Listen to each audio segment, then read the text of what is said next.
Hi, I'm James Shillinglaw for Insider Travel Report, and I'm here today with a familiar face. We've interviewed him many times, Terry Dale, who's the president and CEO of the United States Tour Operators Association, USTOA.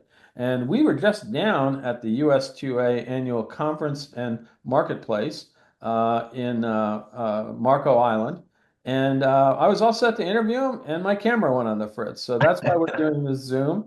And you can see behind me actually was a shot from the general session, and we're going to talk about why those words are behind me and a whole lot more. And you're going to find out what's going on with US2A, all on Insider Travel Report. Terry, first of all, great to see you again. We just hung out with you for the last for Yeah, oh, and we had a great time down in Marco Island. it was wonderful having you back with us. Yeah, I know I that was the know first time in with a your while. travel schedule, I know it's challenging, but it was like coming home, having James in the house. Yeah. So it was great having you there. And I felt very much at home. I felt like Good. I missed your whole team, you and all the crowd there. It was a great conference, and I'm really happy I went. Let's talk about that conference. So first of all, how Sure. many people attended the conference? And James, we capped attendance at 950, okay, and we've done that for the last few years and even leading into the pandemic.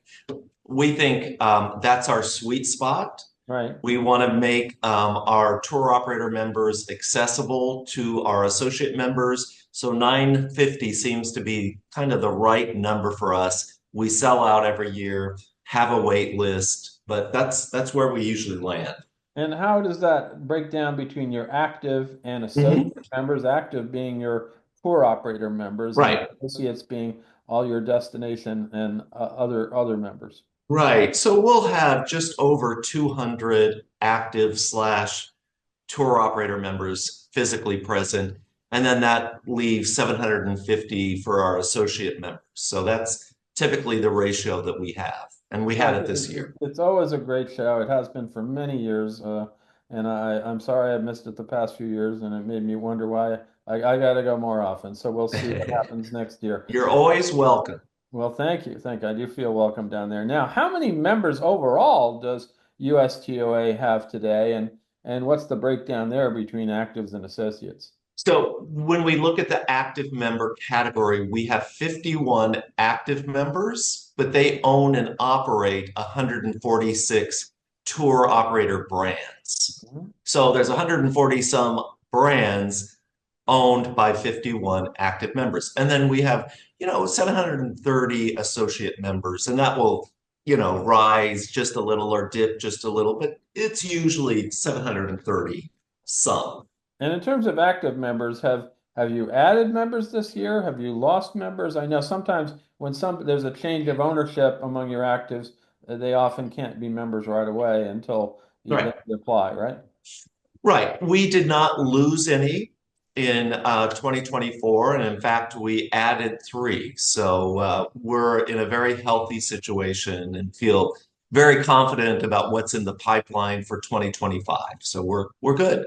No, that sounds great. Great news to hear. Now, let's get back to this conference, and people are going to wonder why the heck I have these words kind in back of me. The theme of this conference was kindness. Yep. Why did you choose that theme, and how is USTOA showcasing kindness? Well, James, I do my best thinking when one conference ends and I'm looking at the next year. So last year, when I got on the plane in LA, where we had our conference in 2023, and I looked at the year that was facing us called 2024, and knowing that it was going to be, a challenging political environment within the US and globally with what's going on from a geopolitical uh, perspective, as well as Mother Nature flexing her muscle. And I felt that the word kind needed to be something that we celebrate and be reminded of in 2024. So that's how it all happened. And I think it felt right. And I No, think yeah, our well, attendees felt the same thing. yeah, well, certainly, obviously, it's been challenging, as you mentioned, geopolitically. There's been conflict around the world, even though it doesn't seem to have affected um, uh, revenues and for your members and for the travel industry as a whole. Right, right. As you know, we released our sixth PwC Right. economic impact study at the conference in Marco Island. And we learned from that study that we're a $24 billion industry, and our members purchase over $16.5 billion in goods and services around the world. Mhm. And we take roughly 8.5 million travelers to all seven continents. And it really didn't matter, James, which category in this report that you looked at, Mhm. but consistently we saw between 6 and 8.1% increase over our last report. And that's consistent over, 1999 or 20 we always talk about as, prior to COVID, but Yeah. numbers are very strong and healthy, and this report bore that out. Yeah. Any other numbers you want to highlight? Because I do want to get into Well, the other part of the book. I think what's always key with your audience and our partners is that, just over 60% of all of our bookings, sales, go through the agent distribution channel. Mm. And we embrace that, celebrate that, and we want to see that percentage increase. But it's been fairly consistent over these studies throughout the years. But our partners, the travel advisor, very key to our success. No, that's good to hear, and I know that it's been a great relationship between advisors and tour operators. Yeah, Now, one of the things, the other thing you looked at the study, you looked at the sustainability and also yes, diversity and inclusion. And can you talk a little bit about the results that you found from yeah. surveying sustainability within your membership and also diversity and inclusion? Yeah. So, James, with our 50th anniversary a couple of years ago, we made as an association priority sustainability and DEI. And we backed that up with our Sustainability is Responsibility Summit, which we are now planning our fourth one, which will Yeah. be in Valencia in April of 2025. And it's really a movement to get our members to start the journey on sustainability. And, in the course of, 3 years, we have seen tremendous progress. And this report backed that up with just over 90% of our members reporting that they have a sustainability policy and procedures in place. Hmm. So that's tremendous progress. And three-fourths of our members are confident that they are taking appropriate action and steps in product development and how they work within a destination to minimize their footprint, so on and so forth. So those numbers are very encouraging. Doesn't mean we still don't have a long way to go. Sure. We all do, but at least we've started the journey and our members are wholeheartedly embracing that. No, that's wonderful news, and it has been. We've been focused on sustainability for a long time, and with the addition of diversity, I should have said equality and inclusion policies, that's also key because obviously the people that you work with, the people that you serve as customers, we want to make sure everyone is aimed in the right place here, right? Yes, yes. And we also learned, James, that roughly 60% of our members have gender equality policies in place, as well as demographic diversity. And that's not only within the staff that they employ, but also in their customer base. We're looking for greater diversity. So, I'm very proud. And like I said, we still have work to be done, but we're making progress.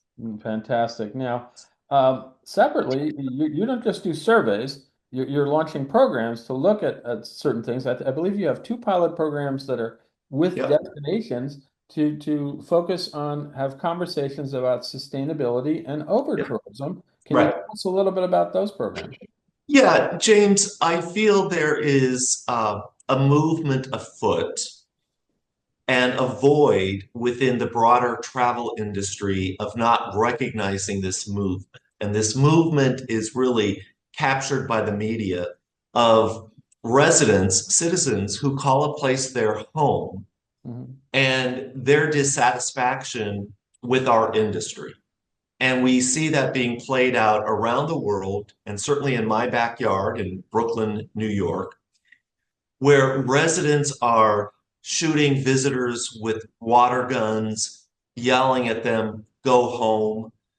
And this is not going to, That's happening in Brooklyn. I had no idea. Oh my God. it is. There was an article last weekend in the Post about Dumbo, which is down under Yeah, Manhattan Bridge overpass where I right, live, right. and residents feeling like the essence of their neighborhood is being robbed by tourists. Yeah. So no one is having the conversation. No one is bringing people to the same table to talk about the challenges of our industry and the opportunities. And what I think the first step is we need to listen. We need to listen to residents who are unhappy. And that's the first step. And this conversation that I'm going to do a pilot program in 2 places next year is not going to be fixed in a 2 hour meeting Right. by bringing in neighborhood leaders or community activists with the hotel association and the restaurant association and the DMO. It's not going to be fixed in 2 hours. Mhm. But what needs to happen is that A, we listen, and B, we be willing to come back to that same table in 5, 6 months and talk and keep the dialogue going about what steps we can take to minimize, this over tourism. Sure. And certainly our members, and I know a lot of the industry is looking to go to shoulder season. Yeah. There's more value. The experience is better for the customer, consumer. But we need to relay that we are sensitive and we're working to spread our business into shoulder seasons. So I'm calling this breaking bread. Let's get together, break bread. Bread is very unifying and gratifying, and we'll see what comes of it. But we've got to start coming together, listening, and have a continual dialogue around this. No, absolutely. I couldn't agree more. Obviously, we had COVID and the pandemic, and just as COVID began, this whole discussion about over tourism, was hitting, a certain apex, and then of course nobody went anywhere, and it became Yep. a moot point for a year or two, and now we're back to where tourism and travel and tourism is just booming, and we are having the same challenges we had way back in 2019. Yep. Yep. So let's give it a shot. Yeah. What we have nothing to lose, No, but absolutely. to try. Yeah. Now, also, you're sort of well known for creating great new promotions for USTOA and its tour operators, and you had a great promotion this year. We'll talk about that and how well that did. How well did that promotion? And tell me again about that Well, promotion. yeah, that promotion, James, came as a result of me walking down Fifth Avenue here in Manhattan and walking by a Coach store. And Right. in the store window was this mirror. And it showed me as I passed by with a mail bag in my hand, of which I could go inside and buy. Mm. So as I'm walking by and I see my image in this mirror with this Coach bag in my hand, and I'm like, well, why couldn't we do the same with the travel industry? Hmm. You walk by a mirror and you see yourself in China or Colombia or Madrid, who were our 3 destination sponsors. Right. Right. So we did that. We got one of these AI mirrors, put it in this amazing marketplace in Detroit, and watched consumers play around in front of this mirror, imagining themselves, picturing themselves in one of these 3 countries. So it was Great fun, great results. The number of impressions far exceeded what we had hoped for. Traffic to the website, so on and so forth. Sweepstakes entries far exceeded again what we had hoped for. So we do take pride in coming up with cutting edge concepts that something that the retail fashion industry is doing. Why can't we do that in the travel industry? So for next year, Hmm. it's not as cutting edge, but it's something that is so universal, Sure. and it's food and how, food has the unique ability to transcend cultural boundaries. So we're calling it the global kitchen. We will go around the world and we will do street food to Michelin star restaurants to celebrate the food, which our industry is all about. Right. Right. So this is just it's going to be fun and something that we don't take for granted because it's so core to what our industry is all about. Well, certainly food absolutely is the core of Yeah. tourism. Food tours, some of my favorite tours are food tours. Now, have you selected the member partners and also the destinations that you're going to work with? Well, we're in the process. One of the fun elements of this campaign is we will do a digital cookbook. Hmm. So we have over 140 DMO members, Hmm. and our hope is that each of them will contribute to the digital cookbook with recipes from around the world, which should be a lot of fun.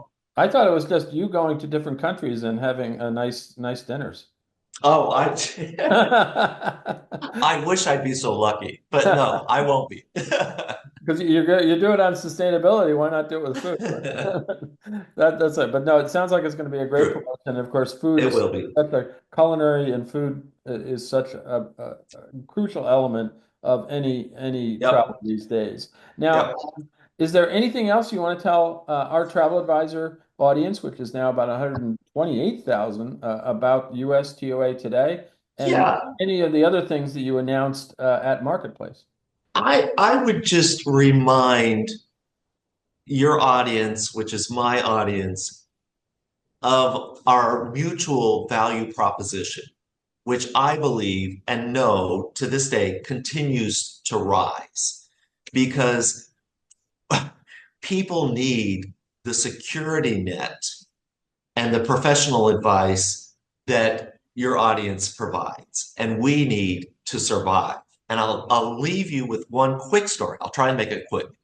But my dentist in Manhattan, who I think is roughly 38 years old, Mhm. and his wife is a partner in a law firm in Manhattan. I'm guessing somewhere in the same age. Now, he knows I'm in the travel industry, but doesn't really understand what I do, Mhm. which is okay. But the last time I saw him, he always says, "So where have you been?" I tell him, and then I'm like, "So where have you been?" And he told me that he took a tour. Now, he doesn't know that I represent Right. tour operators. And I said, "Well, who did you go with?" And he said, and it was a USTOA member. And I said, "How did you book that tour?" And he said, "With a travel advisor." Wow. And that combination, dentist, partner in a law firm. And I'm like, "So why? Walk me through why." And he said, "Terry, my wife and I do not have time to make a mistake. Hmm. We don't have time to do all the research. We don't think we know everything." So it was the best logical approach by getting a travel advisor, which came referred by a family member, working with her, and she recommended this tour experience. And he said, "We loved it. It Right. was perfect." So when I go back to the value proposition, it's getting stronger every day for the travel advisor and the tour operator because we give people confidence that they're going to get the experience that they deserve.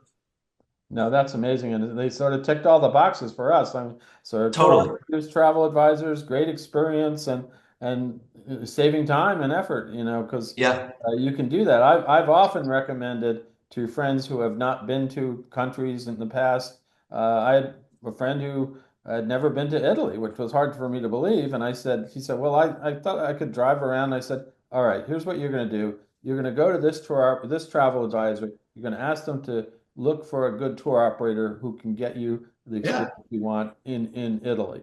And that's what happened. And he came back raving about it. And yeah, it was pretty much what we would call, a guided vacation. There was bus travel, there was rail travel involved, and he came yeah. back raving about it. Yeah, Good.